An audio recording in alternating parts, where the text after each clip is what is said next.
என் பெயர் ரேகா, 22. எனது அப்பா இறந்ததற்கு பிறகு அம்மாதான் என்னை வளர்த்து வந்தார்கள். படிப்பை முடித்த பிறகு எங்கள் அடிப்படை தேவைக்காக நான் சேமிப்பு மூலமாக சொந்தமாக ஆட்டோ வாங்கி ஓட்டிக்கொண்டிருக்கிறேன். நான் பொதுவாக காலை எனது வேலைகளை முடித்துவிட்டு ஆட்டோ ஸ்டாண்டுக்கு 9 மணி அளவில் செல்வேன். 9 மணி முதல் மாலை அல்லது சில நேரங்களில் இரவு 8 மணி வரை நான் ஆட்டோ ஓட்டுவேன்.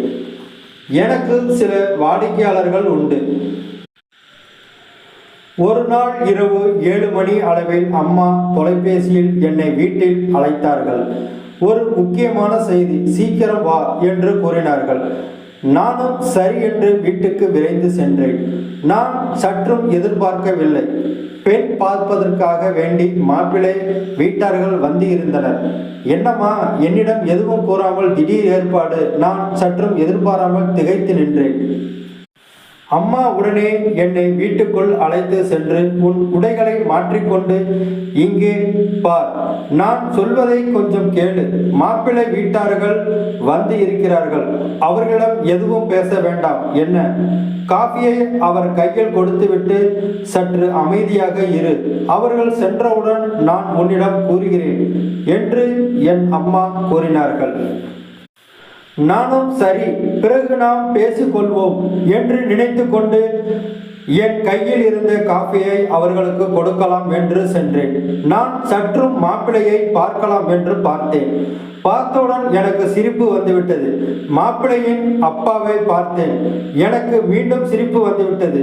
சிரிப்பு தாங்க முடியாமல் சிரிக்கும் பொழுது அம்மா என்னை பார்த்து, என்ன செய்து கொண்டிருக்கிறாய் என்று கோபமாக கேட்டார்கள்.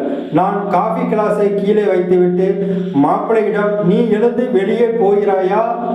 இல்லை. சரி, இது யாரு, உங்க அப்பாவா என்று கேட்க அவரும் சிரித்து கொண்டு, அக்கா, தெரியாம வந்துட்டேன் அக்கா அப்படின்னு சொல்லி அவர்கள் வெளியில் வேகமாக ஓடிவிட்டார்கள்.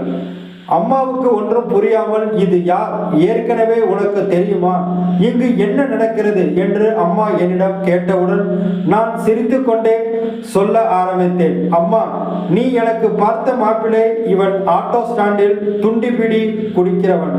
அப்பா வந்திருக்கார்ல, அவர் அதே ஸ்டாண்டில் யாருக்காவது டீ வேணுமான்னு வாங்கிக்கிட்டு வந்து கொடுத்துட்டு 5-10 வாங்கிக்கிட்டு இருப்பாரு. இவங்க 2 பேரும் இப்படிப்பட்டவர்கள். நீ உன் பொண்ணை கல்யாணம் பண்ணி கொடுக்க போற என்று மகள் கேட்டவுடன் அம்மா கண்கலங்கி, இல்லை அம்மா, இவர்தான் கேட்டு வந்தார் பெண் இருக்கா என்று. என் பையன் சொந்தமா 2 ஆட்டோ ஓட்டுகிறார், நல்ல வருமானம் வருகிறது, உன்னை கண்கலங்காமல் பார்த்து கொள்வார், அப்படி இப்படி என்று சொன்னார். நானும் சற்று விசாரிக்காமல் அவசரப்பட்டுட்டம்மா, என்னை மன்னிச்சிடுமா என்று அம்மா கேட்க, உடனே நான் அதெல்லாம் ஒன்றும் இல்லை, நீ எதுக்கும் கவலைப்படாதம்மா, நானும் கல்யாணம் பண்ணிட்டு போயிட்டேன்னா உன்னை யாருமா பார்த்துக்கிறது, கொஞ்ச நாள் போகட்டுமா, அதுக்கப்புறம் இதை பற்றி நம்ம யோசிக்கலாமா என்று நான் கூறிவிட்டு மீண்டும் ஆட்டோ ஸ்டாண்டுக்கு சென்று 2 மணி நேரம் கழித்து வீட்டுக்கு வந்தேன். அம்மா அதே கவலையில் இருந்தார்கள். நான் அதெல்லாம் ஒன்றும் கவலைப்படாதம்மா என்று சொல்லி அன்று கடந்தோம். மறுநாள் காலை எப்பொழுதும் போல் நான் ஆட்டோ ஸ்டாண்டுக்கு சென்றேன். நான் வீட்டுக்கு கிளம்பும் நேரம், அதாவது இரவு ஒரு 8 மணி அளவில் இருக்கும். அப்பொழுது ஒரு பெண் ஆட்டோவில் ஏறினாள். நான் எங்கு செல்ல வேண்டும் என்று கேட்டேன். அதற்கு அந்த பெண், அக்கா, நான் மாசமாக இருக்கிறேன், என்னை இந்த அட்ரஸில் என்னை இறக்கி விட்டு விடுங்கள் என்று கேட்டாள். என்னம்மா இப்படி தனியா வந்திருக்கீங்க இரவு நேரத்தில் என்று நான் கேட்க, அதெல்லாம் அப்புறம் சொல், என்ன முதல்ல இந்த இடத்திலிருந்து சீக்கிரமா அழைச்சிட்டு போங்க அக்கா என்று கேட்டவுடன் நான், சரி சரி உள்ளே அமருங்கள் என்று சொல்லிவிட்டு ஆட்டோவை ஓட்டச் சென்றேன். சற்று நேரத்தில் என் ஆட்டோவில் பின்புறம் உள்ள அந்த பெண்மணி, அக்கா, எனக்கு ரொம்ப பசிக்குது, ஏதாவது வாங்கி தர்றீங்களா, ஆட்டோவை நிறுத்துங்க அக்கா என்று கூற நான் ஒரு கடையில் ஓரமாக நிறுத்தினேன். அந்த பெண்மணி மிகவும் பசியாக இருந்தது எனக்கு தெரிந்தது. அந்த பெண்மணி ஒரு குழந்தை சுமந்து கொண்டிருக்கிறார் என்று எனக்கு தெரிந்தது. சில பிஸ்கட்டுகளும் கூல்ட்ரிங்க்ஸ்களும் வாங்கி கொடுத்தேன். அதை ஆட்டோவில் வைத்து மிக வேகமாக சாப்பிட்டாள். என்ன, இப்பொழுது கிளம்பலாமா என்று கேட்க அவர் உடனே சரி அக்கா, என்னை அழைத்து கொண்டு போங்க அக்கா என்று அந்த பெண் கூட நான் மீண்டும் ஆட்டோவை ஓட்டச் சென்றேன். எங்கள் ஆட்டோவை ஏதோ ஒரு இருசக்கர வாகனம் எங்களை பின்தொடர்ந்து வருவதாக எனக்கு தோன்றியது. நான் அந்த பெண்ணிடம் யாரோ நம்மை பின்தொடர்வது போல எனக்கு தெரிகிறது என்று கூற அந்த பெண்மணி சற்று தலையை வெளியில் நீட்டி அக்கா, வண்டி நிறுத்தாமல் வேகமா போங்க அக்கா என்று அந்த பெண் நடுங்கிய குரலில் பேசினாள். நான் தயக்கத்துடன் அது யார் என்று கேட்டேன். அதை நான் அப்புறம் சொல்கிறேன் என்று அந்த பெண் கூற நான் என்னால் முடிந்த அளவுக்கு வேகமாக ஓட்டிச் சென்றேன் ஆட்டோவை. என் ஆட்டோ முன்பு அந்த இருசக்கர வாகனம் குறுக்கே வந்தது. ஆட்டோவை நிறுத்து என்று ஒரு வாலிபரும் ஒரு வயதானவரும் இறங்கி வந்தனர். வந்தவர்கள் ஆட்டோவில் உள்ள பெண்ணை கீழே இறங்கு என்று வேகமாக கூறினார். நான் ஒன்றும் புரியாமல் நின்று கொண்டே இருந்தேன். அப்போது அந்த பெண் கையை பிடித்து அந்த வாலிபர் எழுந்தார். வெளியில் அந்த பெரியவர், என்ன எங்க தப்பிச்சு செல்கிறாய்? அருகில் வந்த வாலிபரும், வீட்டில் இவ்வளவு பிரச்சனை உள்ளது, நீ மட்டும் எங்கு செல்கிறாய் என்று மீண்டும் அவள் கையை இழுத்து கன்னத்தில் விட்டார் ஒரு அரைச்ச. பக்கத்தில் இருந்த நான் கோபப்பட்டு, இன்னொரு முறை அந்த பெண்ணை நீ அடித்தால் நான் உன்னை சும்மா விட மாட்டேன். அந்த பெண் எனது ஆட்டோவில் வந்தவர். இவர் சொல்லும் இடத்தில் இறக்குவதே பாதுகாப்பு ஆனது. அதுவே என் வேலை. அதை விட்டுவிட்டு நீ இறக்க சொல்வதும் அவளை இப்படி துன்புறுத்துவதும் நான் பார்த்து கொண்டிருக்க மாட்டேன். நீ யாராக இருந்தாலும் சரி என்று நான் கோபமாக பேசினேன். அதை கேட்டு கொண்டிருந்த அந்த பெண், அக்கா கோபப்படாதீங்க, அது என் வீட்டுக்காரர் தான், பக்கத்தில் இருக்கிறது என் மாமா தான் என்று கூற, அதெல்லாம் நீ வீட்டில் போய் பார்த்துக்கொள். மாமா வீட்டுக்காரர் எல்லாம் வீட்டில் போய் வச்சுக்கோ. நீ சொன்ன இடத்துல நான் இறக்கி விடுகிறேன், அவ்வளவுதான். இங்கு உன்னை விட்டுட்டு போனா உனக்கு தான் ஆபத்து. எனக்கு ரொம்ப நல்லாவே தெரியுது. நீ முதல்ல வண்டியில் ஏறு என்று நான் கூறினேன். அந்த வாலிபரிடம் அந்த பெரியவரிடமும் பெண் மேல் கை வைத்தால் நான் புகார் அளித்து உங்கள் இருவரையும் காவல் நிலையத்தில் ஒப்படைத்து விடுவேன் என்று போன் அடித்தால் போதும், பார்க்கிறாயா என்று நான் கேட்க அவர்கள் 2 பேரும் வாகனத்தை எடுத்துக்கொண்டு வந்த இடம் தெரியாமல் போய்விட்டனர். நான் ஆட்டோவை எடுத்துக்கொண்டு அந்த பெண் கூறிய முகவரிக்கு சென்றேன். அப்பொழுது அந்த முகவரியில் அந்த பெண்ணை இறக்கிவிட்டேன். அந்த வீட்டிலிருந்து வாமா பத்திரமா வந்துட்டியா என்று சொல்லி ஒரு அம்மா வெளியில் வந்து அந்த பெண்ணை அழைத்து சென்றனர். அந்த பெண் என் கையை பிடித்து, அக்கா கொஞ்சம் வாங்க அக்கா என்று என்னையும் அந்த வீட்டுக்குள் அழைத்து சென்றார். நான் என்னவென்று பார்க்கலாம் என்று அந்த வீட்டுக்குள் சென்றேன். அப்பொழுது அந்த பெண் அழுது கொண்டு பெண்ணிடம், அம்மாவிடம், அம்மா நான் வீட்டு வேலை செய்து கொண்டிருக்கும் பொழுது என் கழுத்தில் இருந்த நகையை சற்று கழட்டி வைத்துவிட்டு வேலை செய்து கொண்டிருந்தேன். அப்பொழுது வைத்த இடத்தை மறந்துவிட்டேன். அங்கு வந்த கணவர், எங்கே உன் கழுத்தில் உள்ள நகை என்று கேட்க நான் இங்குதான் எங்கேயாவது இருக்கும் என்று கூறினேன். என் கணவர் தேட ஆரம்பித்தார். அது கிடைக்கவில்லை. நானும் சேர்ந்து தேடினேன். அப்பொழுது கிடைக்கவில்லை. உடனே என் கணவர் அவர் அப்பாவிடம் கூறி இருவரும் என் அருகில் வந்து, உன் நகைகளை உன் தங்கையின் திருமணத்திற்கு கொடுத்து விட்டாயா? உனக்கே நகை போடவில்லை, உன் தங்கை திருமணத்திற்கு நீ கொடுத்து விட்டாயா? எப்பொழுது நீ வீட்டுக்கு சென்றாய்? யார் வாங்கி சென்றனர் என்று கேள்வி மேல் கேள்வி கேட்டு என்னை அடிக்க ஆரம்பித்தார் என் கணவர். அதை வேடிக்கை பார்த்து கொண்டிருந்த என் மாமனார், என்ன என் புள்ள சொல்ற மாதிரி தான் செஞ்சியா? நகை இன்னும் 1 மணி நேரத்துல இங்க வரணும். இல்லை என்று சொன்னால் நீ உங்க அம்மா வீட்டுக்கு நிரந்தரமா இருக்க வேண்டியதுதான் என்று கூறினார். என் கணவர் என்னை பார்த்தபடி, என்ன அப்பா சொன்னது உனக்கு கேட்டுச்சா என்று கேட்டார். நான் ஒரு குழந்தைக்கு தாயாக இருப்பதை மறந்த என் கணவர், என்ன செய்வதென்று தெரியாமல் அழுது கொண்டிருந்தேன். மீண்டும் என் கணவர் என் தலைமுடியை பிடித்து, இன்னும் அரை மணி நேரத்தில் நகை வர வேண்டும், இல்லை என்று சொன்னால் நான் உன்னை கொன்று இதே இடத்தில் புதைத்து விடுவேன் என்று கோபமாக கூறினார். நான் அந்த பயத்தில் அந்த வீட்டை விட்டு என் அம்மா வீட்டுக்கு போகலாம் என்று முடிவெடுத்து உங்கள் ஆட்டோவில் நான் ஏறி வந்தேன் அக்கா என்று கூறியதும் என் அம்மா, அழாதே, அந்த நகை அங்குதான் எங்கேயாவது இருக்கும், தேடி பார்க்கலாம் என்று என் அம்மா கூறினார். ஆட்டோ ஓட்டி வந்த அந்த பெண், என்ன கொஞ்சம் கூட புரிஞ்சுக்காம உன் கணவர் இப்படி நடந்துகிட்டார், நகைக்காக வேண்டி தன் பொண்டாட்டி மேல் சந்தேகப்படலாமா? இரக்கம் இல்லாமல் நீ அழாதம்மா, நீ அம்மா பக்கத்திலேயே இரு, சரி நான் வருகிறேன் என்று அந்த இடத்தை விட்டு நான் செல்வதற்கு முன்பு சவாரி பணத்தை வாங்கி கொண்டு என் வீட்டுக்கு சென்றேன். இப்பொழுது நடந்த அனைத்து விஷயங்களையும் என் அம்மாவிடம் பகிர்ந்து கொண்டேன். பார்த்தாய் அம்மா, நகைக்காக வேண்டி பாசமாக உள்ள மனைவி என்று பார்க்காமல் கூட அவள் கணவன் எப்படி நடந்து கொள்கிறார்கள். வீட்டில் பெரியவர்கள் இருந்தும் கூட இந்த பிரச்சனையை சரி செய்ய முடியாமல் அவரும் சேர்ந்து கொண்டு இப்படி நடந்து கொள்கிறார்கள். என்ன உலகம் இப்படி இருக்கும் சூழ்நிலை. எனக்கு நீ மாப்பிள்ளை பார்க்கிறேன் என்று இப்படிப்பட்ட மாப்பிள்ளையை எனக்கு பார்த்திருக்கிறாய், அப்படித்தானமா? தன் மகளை ஒரு ஆண் மகனுக்கு கொடுக்கும் முன்பு அவர் எப்படிப்பட்டவர், அவர் குடும்பம் எப்படிப்பட்டது என்று பார்க்காமல் செய்தால் இப்படித்தான் அந்த பெண் கண்கலங்கி நிற்பாள் அம்மா என்று என் அம்மாவிடம் நான் கூறினேன்.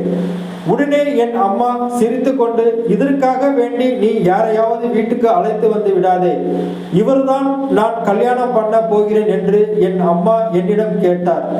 அப்படி நடந்தாலும் ஆச்சரியப்படுவதற்கு ஒன்றும் இல்லை அம்மா என்று நானும் சொல்லிவிட்டு அந்த இடத்திலிருந்து ஓடிவிட்டேன். மறுநாள் காலை என் ஆட்டோவில் ஏர்போர்ட் செல்ல வேண்டும் என்று வேண்டி ஒரு வாலிபர் ஏறினார்.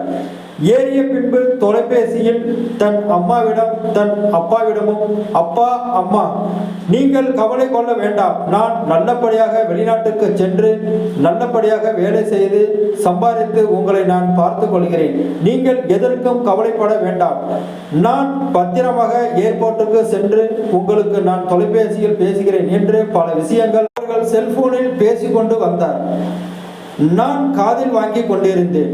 அவர் எதிர்பார்த்து கொண்டிருந்த ஏர்போர்ட்டும் வந்தது. அவரை இறக்கி விட்டு என் சவாரி பணத்தை வாங்கி கொண்டு திரும்பினேன். நான் எப்பொழுதும் ஆட்டோவில் ஏறியவர்கள் எடுத்து வந்த பொருட்களை சரியாக எடுத்து சென்று இருக்கிறார்களா என்று பார்ப்பது வழக்கம். அப்படி நான் பார்க்கும் பொழுது ஒரு சின்ன பை சீட்டின் கீழ் இருந்ததை கவனித்தேன். அதை எடுத்து பார்க்கும் பொழுது அது வெளிநாட்டுக்கு செல்லக்கூடிய பாஸ்போர்ட், சில பேப்பர்களும் இருந்தது. அதை நான் பார்த்தவுடன் அவர் தொலைபேசியில் எவ்வளவு ஒரு உருக்கமான பேசிக்கொண்டிருந்தார். இப்படிப்பட்டவருக்கு இந்த பாஸ்போர்ட் இல்லாமல் அவர் எவ்வளவு கஷ்டப்படுவார் என்று நினைத்து வேகமாக நான் ஏர்போர்ட்டுக்குள்ளே சென்றேன். நான் நினைத்தது போல் அவர் பாஸ்போர்ட் இல்லாமல் அங்கு இருந்த அதிகாரிகளிடம் பேசிக் கொண்டிருந்தார். அதை கவனித்த நான் விரைந்து சென்று அவர் கையில் இந்த பாஸ்போர்ட்டையும் சில பேப்பர்களையும் இருந்த அந்த பையை கொடுத்தேன். அதை வாங்கிய வாலிபர், என் வாழ்க்கையில் இந்த உதவியை நான் மறக்க மாட்டேன், உனக்கு எப்படி நன்றி சொல்வதென்று எனக்கு தெரியவில்லை, நன்றி என்று கூறிவிட்டு அந்த பேக்கை வாங்கி கொண்டு விரைந்து சென்றார். நான் சரி, இன்று நாம் ஒரு நல்ல செயல் செய்திருக்கிறோம் என்று நினைத்து என் வேலையை நான் பார்க்க ஆரம்பித்து விட்டேன். 2 நாட்களுக்கு பிறகு என் ஆட்டோவில் ஒரு அம்மா ஏறினார்கள். நான் அவரை பார்த்து, உங்களை நான் எங்கேயோ பார்த்திருக்கிறேன் என்று கேட்டேன். அந்த அம்மா, என்ன, என்னை மறந்து விட்டாயா? என் மகளை பத்திரமாக என் வீட்டில் இறக்கினாயே, என் மகள் கூட பாசமாக இருந்தாளே என்று எனக்கு ஞாபகம் மூட்டினார். ஞாபகம் வந்துவிட்டது அம்மா, இப்பொழுது எப்படி உங்கள் மகள் இருக்கிறார் என்று கேட்டேன். அவர் சிரித்து கொண்டே, அதை ஏமா கேட்கிற, மறுநாள் காலை மாப்பிளையும் அவர் அப்பாவும் அம்மாவும் இங்கு வந்தனர். வந்தவர்கள் அவர் கணவர், என்னை மன்னித்து விடு, தெரியாமல் நடந்துவிட்டது, நான் உன் மீது மிகவும் கோபப்பட்டு விட்டேன், உன் நகையை இப்படி விளையாட்டுத்தனமாக தொலைத்து விட்டாயே என்றுதான் நான் கோபப்பட்டேன். அந்த நகை எங்கும் போகவில்லை, வீட்டில்தான் உள்ளது. என் அம்மா மருமகள் வேலை செய்து கொண்டிருக்கும் பொழுது நகையை இப்படி அலட்சியமாக வைத்திருக்கிறார் என்று அவர்தான் பத்திரமாக இருக்கட்டும் என்று அவர் எடுத்து வைத்திருக்கிறார். கேட்டால் கொடுக்கலாம் என்று அவர் வைத்துவிட்டு வெளியில் எங்கேயோ சென்று விட்டார். அப்பொழுதுதான் இந்த நிகழ்வு நடந்தது.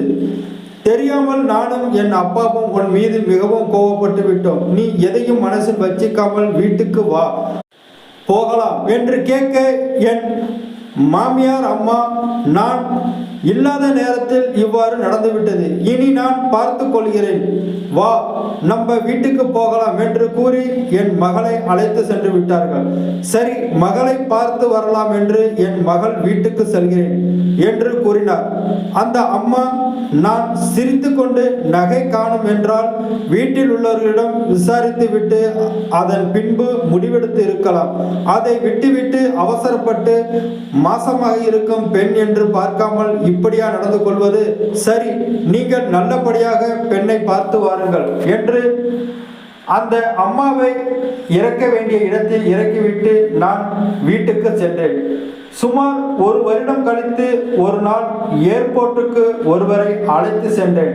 அவரை இறக்கி விட்டு நான் திரும்பி போகும்போது சவாரி வேண்டுமே என்று அங்கும் இங்கும் பார்த்து கொண்டிருந்தேன். அப்பொழுது என் அருகில் வந்து என்னம்மா சவாரி வருமா என்று கேட்டார். நான் உடனே அவரை பார்த்தேன். அவர் என்னை பார்த்து என்னை உனக்கு ஞாபகம் இருக்கிறதா என்று கேட்டார். நான் தெரிந்தும் தெரியாதது போல் ஞாபகம் இருக்கிறது, ஆனால் நீங்கள் யார் என்று கூற உடனே அந்த வாலிபர் நான் உன்னை மறக்கவில்லை, நான் பாஸ்போர்ட்டை மறந்து உன் வண்டியில் வைத்து சென்ற போது நீதானே என்னை தேடி வந்து கொடுத்தாய் என்று கேட்டவுடன் ஆமாம் ஆமாம் நானே தான் என்று நானும் கூறினேன். உடனே நான் சிரித்து கொண்டு சரி இருக்கட்டும், இப்போதாவது ஏதாவது மறந்து விடாமல் எல்லாத்தையும் எடுத்து வந்து விட்டீர்களா, இல்லை ஏதாவது விட்டுவிட்டு வந்து விட்டீர்களா என்று கேட்டேன். அவர் உடனே அதெல்லாம் ஒன்றும் இல்லை, அந்த ஒரு முறைதான் நான் தவறிவிட்டேன், இனி நான் எதையும் தவற விட மாட்டேன் என்று என்னை பார்த்தார். நான் உடனே என்னை பார்த்தது இருக்கட்டும், எங்கே செல்ல வேண்டும் சொல்லுங்கள், நான் அழைத்து செல்கிறேன் என்று கூறினேன். அவர் கொடுத்த முகவரிக்கு அவரை இறக்கி விட்டு என் வேலையை பார்க்க ஆரம்பித்தேன். சுமார் 1 வாரங்கள் கழித்து என் வீட்டில் வேகமாக நான் கிளம்பி கொண்டே இருந்தேன். ஆட்டோ ஸ்டாண்டுக்காக வேண்டி என் வீட்டில் வாசலில் குரல் கேட்டது, யார் உள்ளே இருக்கிறீர்கள் என்று. என் அம்மாவிடம் அம்மா யார் என்று பாருங்கள் என்று நான் கூற என் அம்மா விரைந்து வெளியில் சென்றார். என் அம்மா வெளியில் இருந்தவர்களை வீட்டுக்குள் அழைத்து வந்தார்கள். அதை நான் பார்த்தவுடன் என் மனதில் கேள்விகள் எழும்பின. ஆனால் ஏதோ இனம் புரியா ஒரு சந்தோஷம் என் மனதில் தோன்றியது. ஆம், அங்கு வந்தது நான் ஆட்டோவில் அழைத்து சென்ற வாலிபர். 1 வருடத்திற்கு முன்பு வெளிநாட்டுக்கு வேலைக்கு சென்று நாடு திரும்பிய அந்த வாலிபர். அவரின் அப்பா அம்மா எங்கள் ஊர் பக்கத்தில் தான் உள்ளது. என்னவென்று தெரியவில்லை, என் பையன் திருமணம் செய்தால் உங்கள் மகளைத்தான் திருமணம் செய்வேன் என்று சொல்லிக் கொண்டிருக்கிறான். நான் என்னவென்று காரணம் கேட்டால் நான் அது அங்கு சொல்கிறேன் என்று என்னை இங்கு அழைத்து வந்து விட்டான். எங்களுக்கு பெண்ணை பிடித்திருக்கிறது, உங்களுக்கு என் மகனை பிடித்திருந்தால் எங்கள் குடும்பம் உங்களுக்கு பிடித்திருந்தால் உங்கள் மகளை எங்களுக்கு கொடுங்கள் என்று அந்த வாலிபரிடம் அப்பா அம்மா கேட்க என் அம்மா ஒன்றும் புரியாமல் என்னை பார்த்தார். நான் உடனே அன்று நடந்ததை கூறினேன். அதன் கேட்டவர்களிடம் என் அம்மா இவள் எப்போதும் இப்படித்தான், மற்றவர்கள் உதவி செய்வதென்றால் உடனே முன் நிற்பார். இவள் அப்பா இறந்ததிலிருந்து நான் தான் இவளை வளர்த்து வருகிறேன். எங்களுக்கு ஆதரவாக யாரும் இல்லை. இப்படி இருக்கும் சூழ்நிலையில் எங்களால் முடிந்தது மட்டும்தான் செய்வோம். அதை நீங்கள் ஏற்றுக்கொள்வீர்களா என்று கேட்க அந்த வாலிபரின் பெற்றோர்கள் தாராளமாக உங்கள் பெண்ணை மட்டும் கொடுங்கள், நாங்கள் பார்த்து கொள்கிறோம் என்று கேட்டனர். என் அம்மா என்னை பார்க்க நானும் தலையை அசைத்தேன். அதை புரிந்து கொண்ட என் அம்மா சரி என்று கூறினார்கள். உடனே அங்கு இருந்த வாலிபர் என் பெயர் பாபு, உங்கள் பெயர் என்ன என்று என்னிடம் கேட்க நான் என் பெயர் ரேகா என்று கூறினேன். உங்கள் இருவருக்கும் ஒருவருக்கொருவர் பிடித்திருந்தது. நாங்கள் எதிர்பார்த்தது போல் எங்கள் திருமணம் மிக சிறப்பாக நடந்தது. நாம் விதைக்கக்கூடிய விதை நாளை மரமாக கூடும். அந்த விதை நல்ல விதையாக இருக்க வேண்டும். அப்படி விதைத்தால் ரேகா வாழ்க்கை போல் அமையும். மீண்டும் ஒரு நல்ல கதையில் சந்திப்போம். இந்த கதை உங்களுக்கு பிடித்திருந்தால் லைக், சப்ஸ்கிரைப் மறந்துவிடாமல் செய்யுங்கள். நமது சந்தோஷத்தை விட இன்னொருவரின் சந்தோஷத்திற்கு முக்கியத்துவம் கொடுப்பதே காதல். வணக்கம் நண்பர்களே.